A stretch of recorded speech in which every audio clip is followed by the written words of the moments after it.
kennuuf akka jiran ibsaniiru. Gama kaaniin gaanfa Afrikaatti jilli addaa kan gamtaa Afrikaa Olusegun Obasanjo har'a magaalaa Dasee seenuun walitti bu'iinsa gaggeeffamee fi sana booda caasaalee barbadaa'an daawwatanii jiru. Akka seenan dirqisiisee jira jechuudhaan bulchaan bulchiisa naannoo Somaalee Mustafee Mohammed Omar ibsanii jiru. Kanaaf jecha dhaabni baqattootaa kan tokkummaa mootummootaa yookaan UNHCR namoota daangaa sadarkaa addunyaa ce'uun Itoophiyaa seenuun baqataa ta'uuf jiran kan bakka Dolloo jedhamtu kan Somaaliyaa keessatti mooraa ijaaree akka simatuuf Mustafeen gaafataniiru. Gama kaaniin itti aantuu barreessituun tokkummaa mootummootaa Aminaa Mohammed namoota caamaan miidhamanis daawwatanii jiran. Naayijeeriyaa keessatti torban darbe dooniin boba'aa keessatti kuufamuu fi oomishamu doo'insa ishee mudateen yoo xiqqaate namni 5 du'uun ibsamee jira. Hojjetoonni doonichaa 4 immoo eessa buuteen isaanii dhabamu kaampaaniin Naayijeeriyaa hojii sana gaggeessu Trinity Spirit jedhamu har'a beeksisee jira. Dooniin kun roobii darbe balaan kun yeroo ishee mudatetti hojjetoonni irra turan 10 ta'uu fi isaan keessaa 3 torban darbe lubbuun argamu kanneen biroo 3 immoo dilbata kaleessaa reeffi isaanii argamu kaampaanichi ibsee jira. Hojjetoonni kanneen biroo 4 eessa akka jiran nageenya isaanii hordofuun waan ilaalchi duraatti kennamee hojjetaa jiru ta'uu kaampaaniin kun ibsee jira. Yeroo balaan kun dhaqqabeetti hojii oomishuurras akka hin turre ibsamee jira. Lammiiwwan Sudaanii fi kan Sudaan kibbaa 20 caalaan hokkara uumameen kan ka'e mooraa baqataa Itoophiyaa kaaba dhiyaa keessaa dhiyeessuuf kan dirqaman ta'uu akkasumas gargaarantu Jeneevaarraa ergee tujubedhe. Mooraan lammiiwwan Sudaaniif baqattoota Sudaan kibbaa 10,300 keessa jiraatan kan Itoophiyaa kaaba gama dhiyaa naannoo Beenishaangul Gumuz keessaa amajjii 18 hedduutu jira. A total of 22,000 people in both camps have been cut off from access and yeroo sana qabee mooraalee lamaan keessaa walumaa gala namoota 22,000 irraa tajaajillii fi gargaarsi addaan citeera. Hojjettoonni gargaarsa namoomaa martinuu gamasii ba'uutu irra ture. Kanaaf mooraalee lamaan dabalatee naannoo sana seenuun hin danda'amne. Cheeshirkoo bakka jedhanitti erga baatii muddee keessa hookkarri ka'ee qabee baqattoonni 20,000 ol ta'an daandii dheeraaf rakkisaa ta'e buufataalee adda addaa 3 kan magaalaa guddoo naannichaa Asoosaa cina jiru dhaqqabuuf deemaniiru. Martinuu innaa achi gaan dadhabanii gargaarsa ka barbaadan turan jedhan.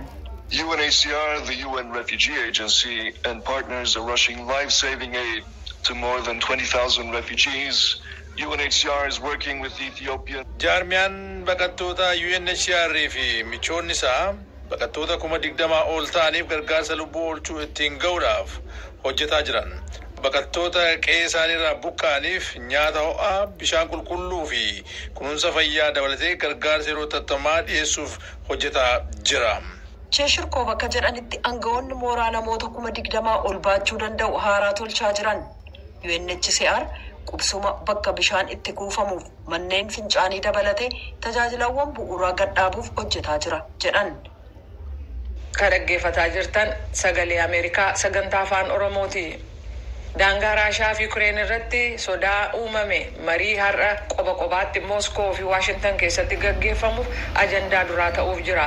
Pireezidaantiin Raashaa Vladimir Putin gita isaanii kan Faransaay Emmanuel Macron kan simatan yoo ta'u pireezidaantii United States Joe Biden chaansilarii Germany Olaf Scholz masaraa White House keessatti simachuuf jiru. White House akka jedhutti pireezidaant Bideniif giti isaanii kan Faransaay Emmanuel Macron dilbata kaleessaa bilbilaan waa'ee yaalii gama dippiloomaasii ta'ee jiruu fi abdii horuu dadhabee irratti mari'atan. Kunis Raashaan daangaa Ukireen irra waraana ishee bobbaasuu itti fufuu fi daangaa fi abbaa biyyummaa Ukireniif deeggarsa qaban irra deebi'anii mirkaneessuu dabalataa jedhamee jira. Pireezidaant Macron torban darbe akka jedhanitti dhimmi iddoo duraa kennaniif Raashaa waliin dubbachuu fi muddamsa jiru laaffisuudha. Pireezidaant Putin waliin ega dubbatanii booda hoogganoota Ukireen waliin dubbachuuf jecha kibxata borii gara Kiev kan deeman ta'uun beekameera. Gama kaaniin chaansilariin Jarmanis imaltuu wal fakkaataa torban dhufu gaggeessaniin Moskoo fi Kiev kan deeman ta'uun ibsameera.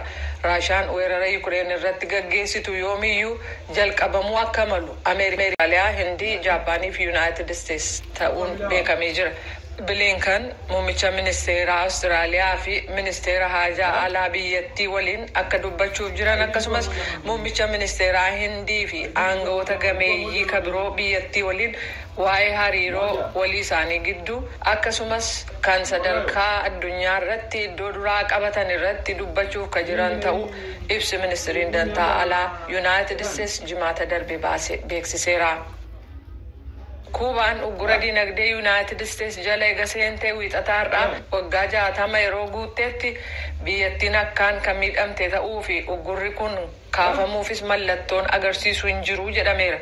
Uggurri kunis pireezidaantii yeroo sanaa John F. Kennedyin ajajame guraandhala 3 bara 2062 kalabsame yoo ta'u kunis waliigaltee daldalaa ture ugguruudhaan guyyaa 4 booda hojiirra ooluu jalqabe.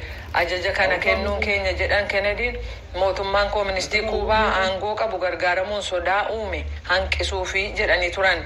Ergasiyaas Kuubaa keessatti jijjiirama fiduun dadhabamus waggaa 60 booda har'as uggurri kaa'ame hojiirra oolaa jira.